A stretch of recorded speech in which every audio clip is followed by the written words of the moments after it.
Shalom, I'm Avraham Shira. Welcome to Eretz Israel. A few days ago, someone mentioned to me, Avraham, what do you think about this Netflix series, Unorthodox or something like that? And I understand that Netflix has produced several videos, movies about Orthodox people in various stages of their lives. And I asked, well, what can I contribute to this dialogue? What can I learn and perhaps share with others about this particular situation that we find ourselves in today? Do people want to spend time about the Kabbalah of Netflix, or the social phenomenon of people leaving their religiosity to explore other ways of living? Is that what it's about? Well, I thought about it for a while, because that usually helps before we talk and go on video, that we think about things. And, well, the first thing that came up to me was this idea of the title, Netflix, Judaism, and the Polarization of Good and Evil. Now, this concept called the polarization of good and evil is a deeply Kabbalistic concept, that part of the redemptive process of the entire human race, not just the Jewish people, but through the experience of the Jewish people, there is a polarization of good and evil over time. Good tends to get better, and evil tends to get worse. And history is like this salad dressing, you mix in the olive oil and the vinegar and you shake it up, and they always seem to separate at the end of the day. And so too good and evil mixes and mixes and mixes, and you set it down on the table, and in the end of the day, good becomes good and better, and evil becomes what it allows itself to become. But controversial movies that dramatize people's pain, people's suffering, people's bad experiences in things like, well, religion is one. Social injustice, of course, is another famous one. Prejudice, racism, all these subjects arouse strong feelings in people. And it's certainly a subject that is, vulnerable, should I say, to dramatization. Now, this is reality. If there's 3, 4, 5 million religious Jews in the world, and how you define religious is that's a class unto itself, but let's just say people that basically attempt to keep the laws of the Torah, the laws that Moses gave us.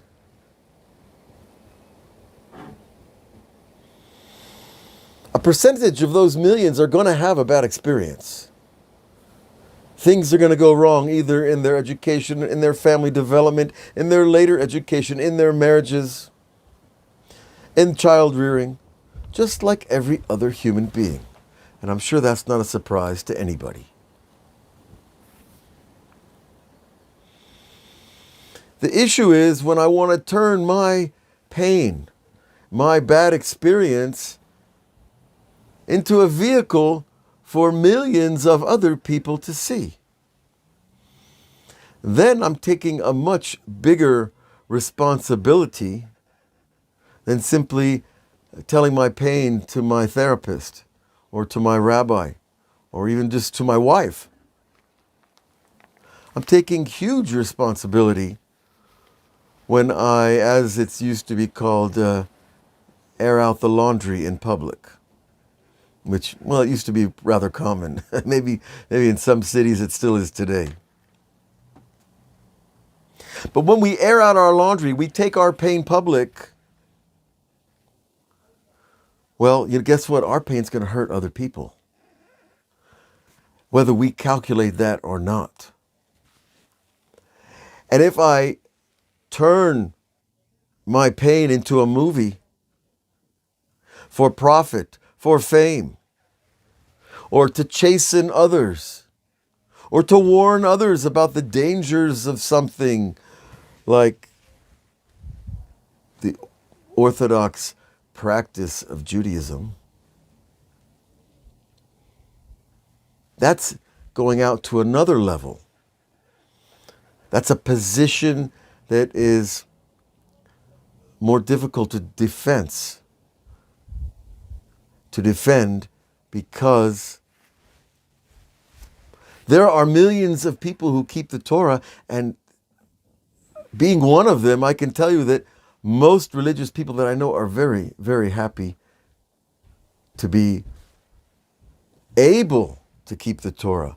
Grateful to God that we're able to follow the mitzvot and try to live moral lives and try to do the right thing and to pray and to learn and to have festivals and holidays celebrating great events in the past. We're extremely grateful that we even have this religion to turn to. I know I was when I first became religious because I spent half my life not religious. Didn't know a thing. Except that I was Jewish and there was this Bible and this guy Moses, I don't even know if he was true. But I decided if I'm going to be honest and fair, I got to check it out. And I did, and here I am today. But to take my pain all the way to the level of ridiculing Judaism, taking revenge on the people that hurt me, shaming the people that raised me, embarrassing the people that invested in me, even if they did a bad job.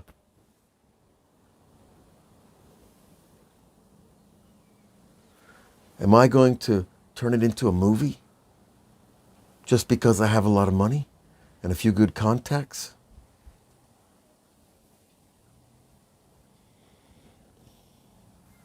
We need to heal. And part of healing is expressing our pain. But that doesn't mean publicizing it at the expense of other people, especially in this day and age where so many people get so information so much faster than they ever did. There's bound to be a lot of misinformation in that script. Now, the real story is that it's not about religion. It's not about Orthodox Jews, what Netflix has done with their videos. It's about people who failed in various degrees to uphold certain basic human standards. Now, I haven't seen all the movies, but I've seen enough clips to figure out kind of what's going on. And apparently there were some young, beautiful women there whose feelings were really hurt.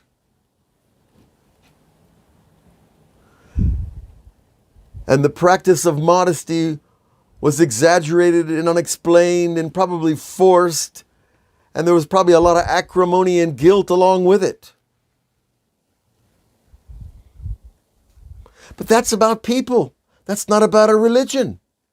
That's not about a body of law that's 4,000 years old in human hands. It's much older where it came from.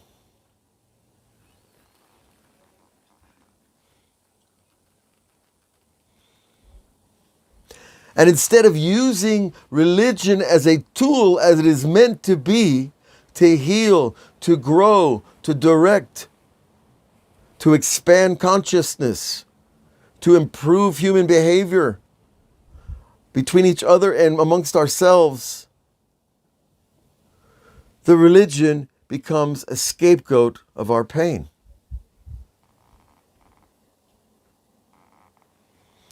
Now, there are other people who take religion into another direction altogether. They use it for power. They use it for money. They use it for fame. They use it for worse things than those things. And history is filled with false messiahs from every walk of life, Jews and non-Jews, who use religion for the worst things. the lowest, most degrading behavior you can imagine. Now, how is it that something so high can become so low?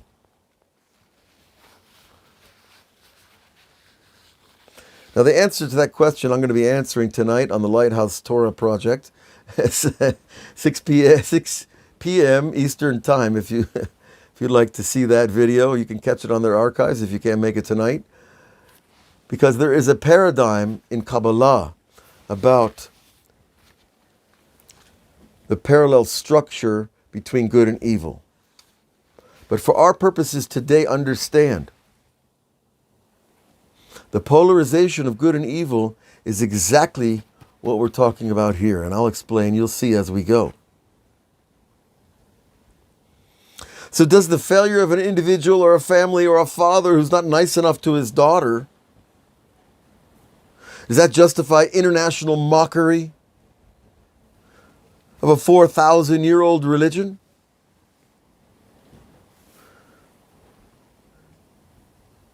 Can an individual, because of their pain, pass judgment on millions of other people and their experience?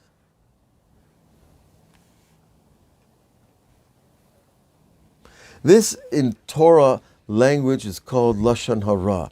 Literally, Lashon Hara means evil speech. But Lashon is a general term for communication.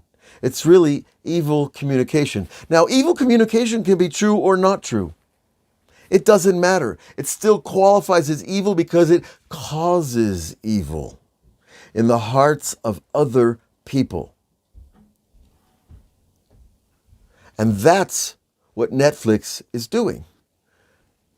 They're creating dramatic movies about people's pain that make other people look bad. And that causes pain. And it's sensational, so it sells. Now, they're selling it I have nothing to do with that. That's their business between them and God and the people who want to watch that.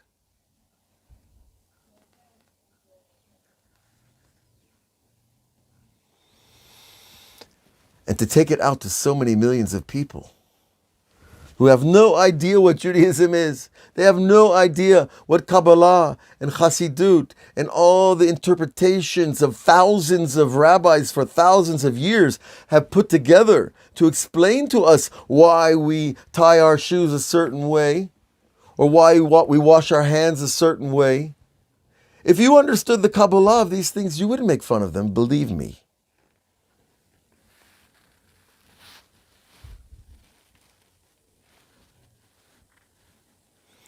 So the fact is that Netflix is using these videos to shame, to embarrass, and perhaps to discourage other people from looking at Judaism and Orthodoxy especially, and perhaps even to scapegoat.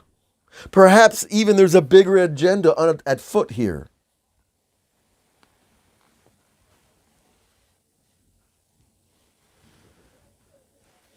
Maybe the Jewish people have fallen again into the trap of becoming the scapegoat of people who do not want to take responsibility for their own lives.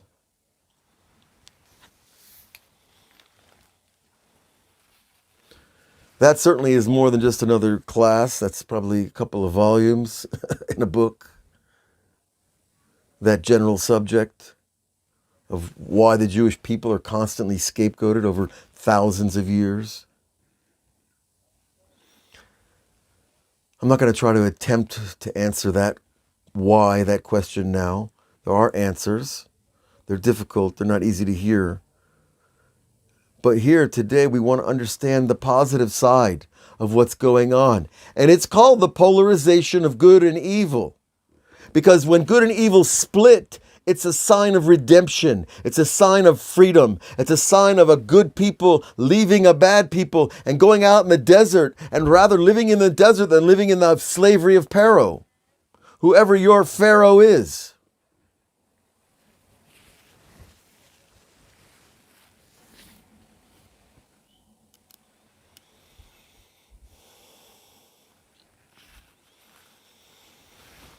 Living an Orthodox life has changed my life in every single aspect for the better. And on a bad day, I might feel bad. I might think bad. I might even blame God for this or that or the other. You know what? It's my problem. It's not the religion's. And it's certainly not the Creator. I just have to face myself a little bit. And maybe that's just the hardest thing in the world.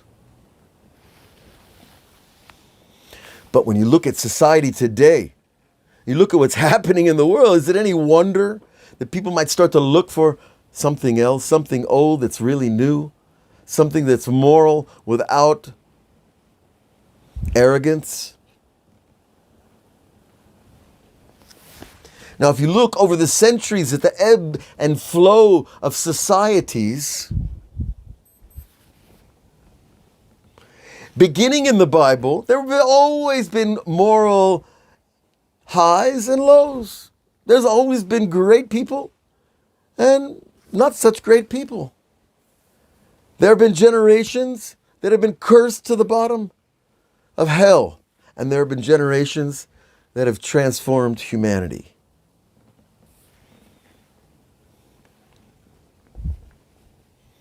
And the pattern is the same over and over. Look for it. You will find it in your society, wherever you are today, and you'll even find it in your own life. And the pattern is this simple. We set out with a goal. It's difficult. We have to struggle. But finally, if we struggle long enough and we work hard and we believe in something good, there's a breakthrough. And if we work longer and harder at it, there's real success. And after success, maybe even more success.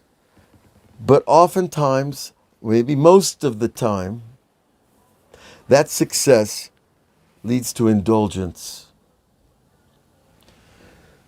and all the things that come with that.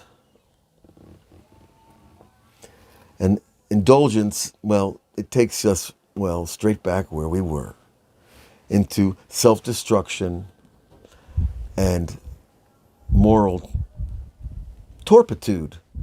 Just had to use that word once every 10 years. This cycle is engraved in history. And it's our job, it is our responsibility to ourselves and our families to decide.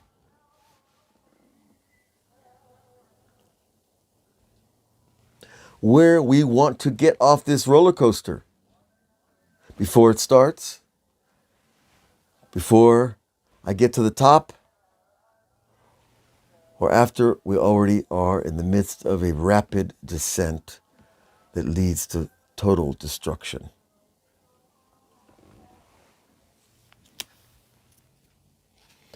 But you know what? Wherever you are on the roller coaster, wherever you find yourself in life, at the top, at the peak, with all the things that everybody wants, or you're at the bottom, you have free choice today to look.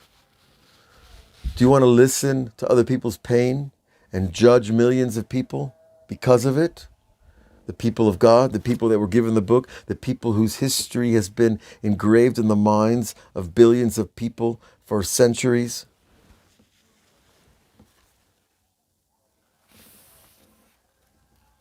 Or do you want to choose the roller coaster, see where it ends? It's your choice. But regardless, we are in a process globally of the separation of good and evil. Just like that salad dressing sitting on the table, it's going to separate.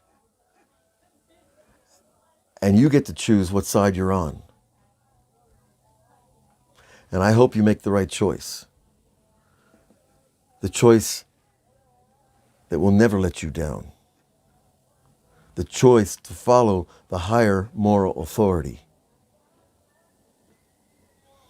And not the sensationalism and the capitalization of one woman's pain or one family's destruction. God should bless you all with inner peace and wisdom to see the truth and to make the right decisions. Thank you.